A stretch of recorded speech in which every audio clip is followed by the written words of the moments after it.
Oi gente, eu tô gravando mais um vídeo aqui pro nosso canal.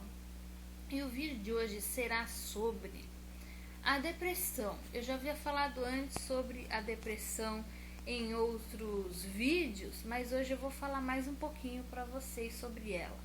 Eu falo com conhecimento de causa porque eu já tive vários surtos de depressão na minha vida.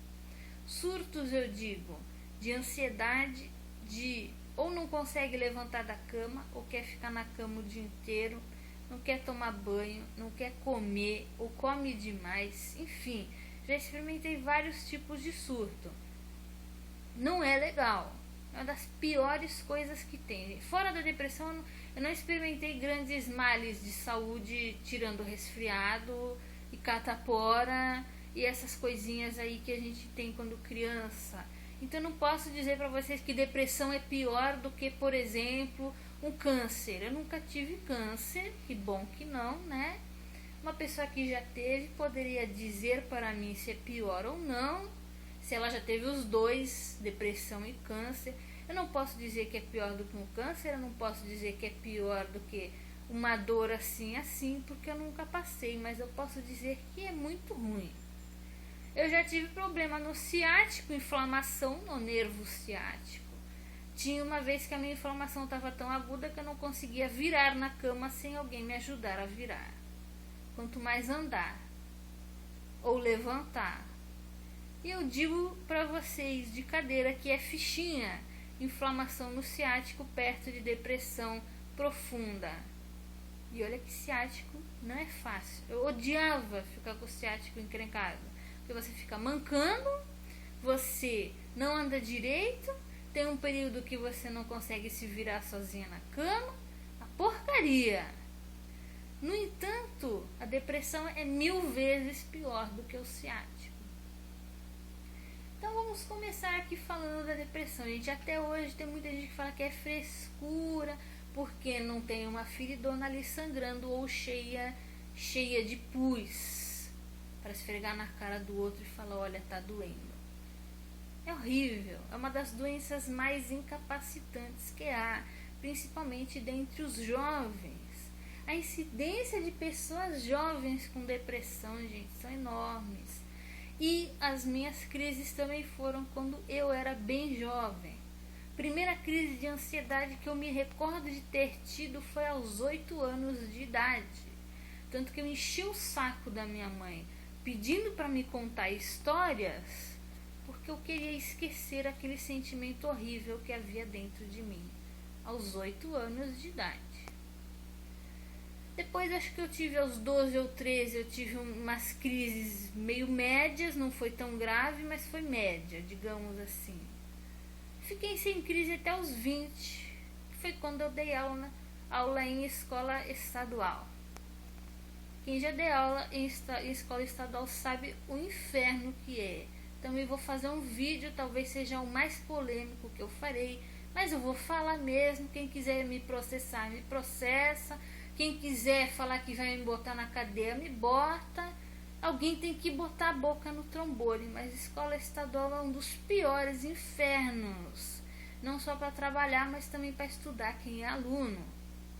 Parece uma cadeia aquilo ali, gente. Você já viu aquilo ali como é que é? Tá todo mundo falando mal disso daí, porque não é lugar. Não deveria nem ser lugar pra gente de tão insalubre que é. Mas isso não é assunto para esse vídeo agora, gente. É para outro vídeo lá na frente. Quando eu dei aula na escola estadual, eu fiquei péssima.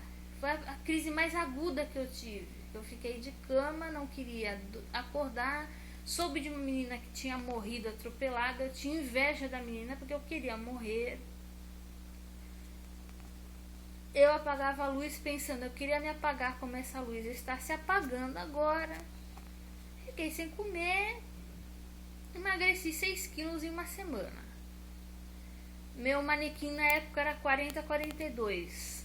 Ficou tudo largo. Eu entrava num 38 na época. Olhem para este corpinho gorducho dos vídeos de agora. Há 9 anos eu entrava num 38. Com essa depressão. Tudo bem. cheguei a tomar fluoxetina, fui revitimizada por psicólogo, por psiquiatra, por gente que diz que sabe lidar com gente e não sabe. Com o tempo eu acabei largando, gente, esse lance de psicólogo e psiquiatra justamente por conta da revitimização. De falar, mas você também tem culpa no cartório. Vai tomar banho, nem que eu tivesse. Uma pessoa que não consegue nem comer, não está em condição de escutar que tem culpa no cartório. Melhora a primeira depressão dele ou dela e depois faz com que ele reconheça. Depois eu fiquei até os 23 sem ter uma crise mais aguda de depressão. Aos 23 eu tive uma crise horrível, que apesar de não ter sido tão aguda quanto a dos 20, foi totalmente o contrário. Se aos 20 eu só queria morrer, eu só queria apagar, eu só queria dormir, a dos 23 foi o contrário. Foi um medo exacerbado de morrer, foi uma crise existencial.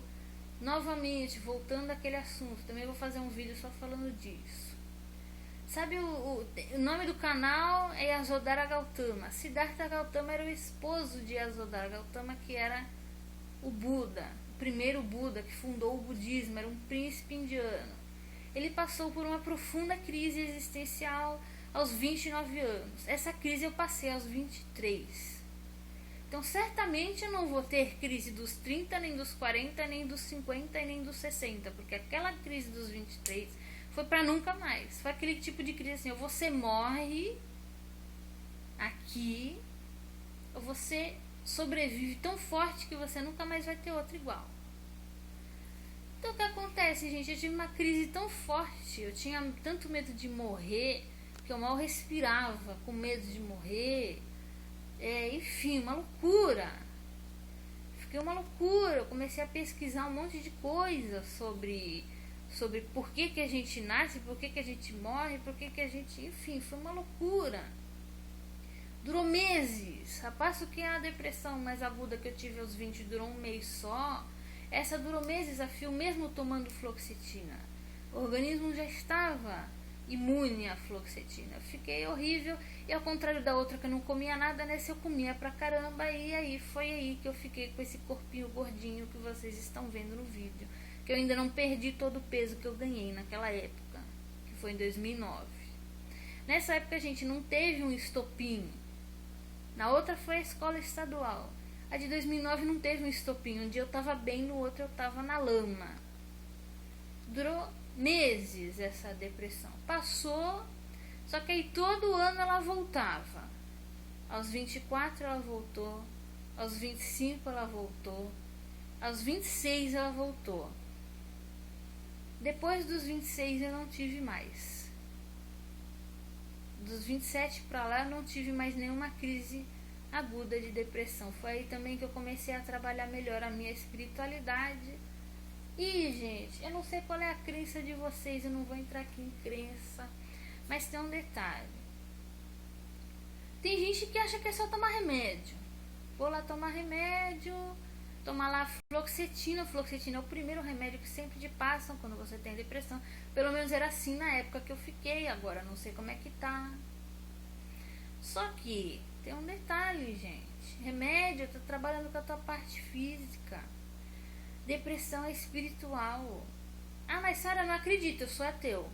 Legal. Não acredito e continua na fluoxetina. Porque eu só fui curar a minha depressão quando eu fui para a parte espiritual, gente. Só quando eu fui para a parte espiritual. Existem exercícios que eu não vou detalhar aqui para vocês. Exercício de limpeza de chakras, que são os nossos centros de energia, que tira depressão e ansiedade na hora. Porque apesar de não ter crises agudas de depressão, às vezes você tem um dia que você está mais ansioso, mais estressado. Aí você pega ali uns 15 minutinhos para fazer um exercício de reenergização de chakras. Você tá novo, você tá outro. O Karate Do também que você faz tira energia da terra. Tira energia direto da terra, de baixo para cima. Você chega cansado e sai novo de lá. E o karatê, ele pode não ter aquela meditação que a yoga tem, que não sei o que tem, mas ele é um caminho bastante espiritual também. Tem o templo que você reverencia, tem Deus que você reverencia, independente da tua religião. Tem o Kami-sama, que é Deus.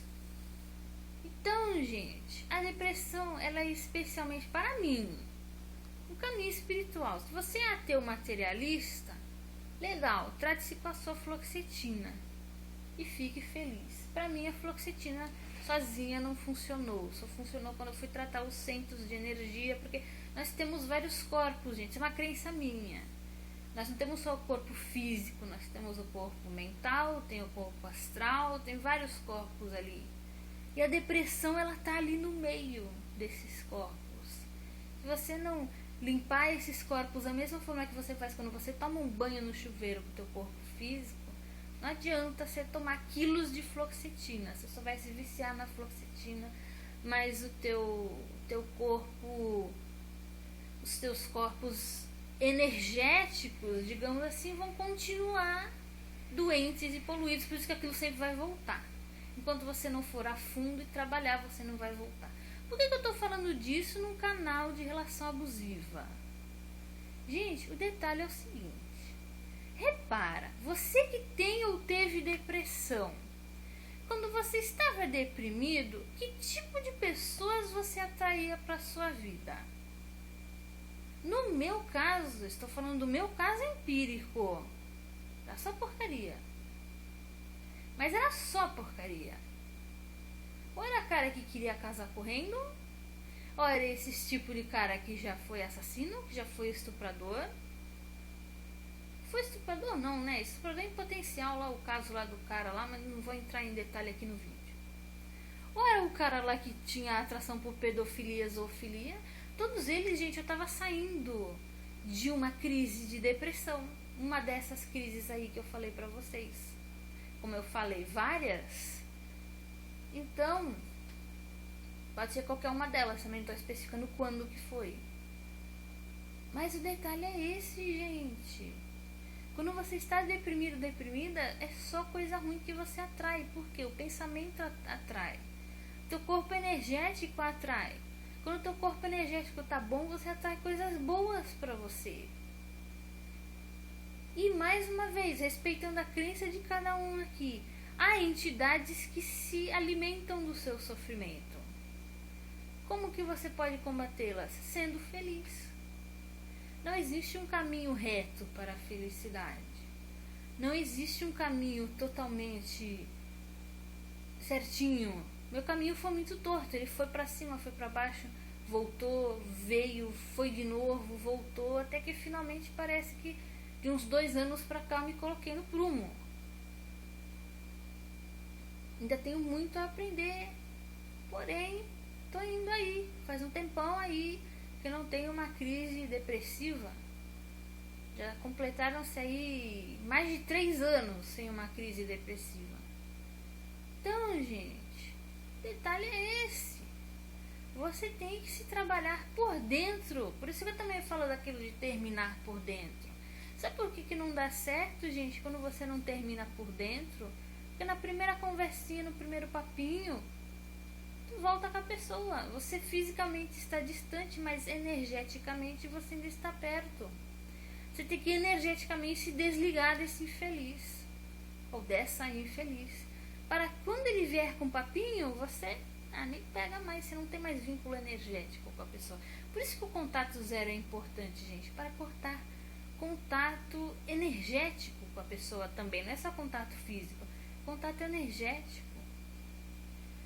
E a depressão, ela atrai muitas coisas erradas e não existe um caminho certinho para achar.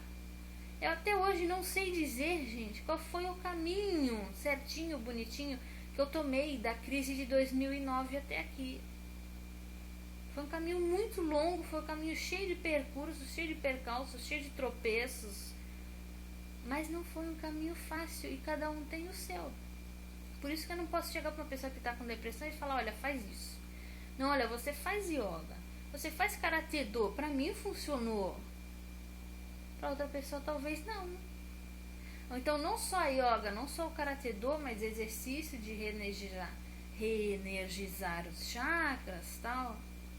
Eu conheci gente que fazia o tal do reiki, a pessoa não prestava como ser humano.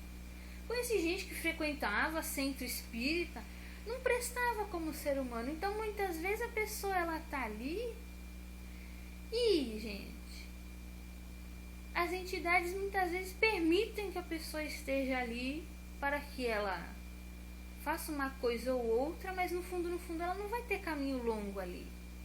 Caminho longo ela vai ter, muitas vezes, dentro de um caminho não tão bom. Por exemplo, você vai lidar com um monte de obsessores. Aí sim ela se encaixa lá e fica não sei quantos anos lá. Você que não faz parte de caminho de obsessor, você não vai se criar lá. Você vai ficar 2 meses e vão dar um jeito de te pôr de lá pra fora. Entende? Então, cada um tem o seu caminho. Mesmo que a pessoa se diga espiritualizada, diz que aplica reiki, diz que isso, diz que aquilo, às vezes ela não é tão espiritualizada assim e ela mesma vai acabar saindo daquele caminho. E você tem que achar o seu. Assim como eu também demorei para achar o meu, mas enfim, penso que já encontrei.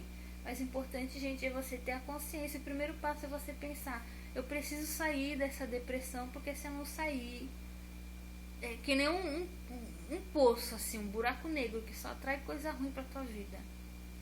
Se eu continuar com esse buraco negro aqui, só vai atrair coisa ruim, coisa ruim, coisa ruim. Eu tenho que botar o primeiro passo pra fora desse buraco. E quanto mais eu quiser, mais eu vou sair e mais os caminhos vão se demonstrando na tua vida. Gente, muito obrigada e até o próximo vídeo.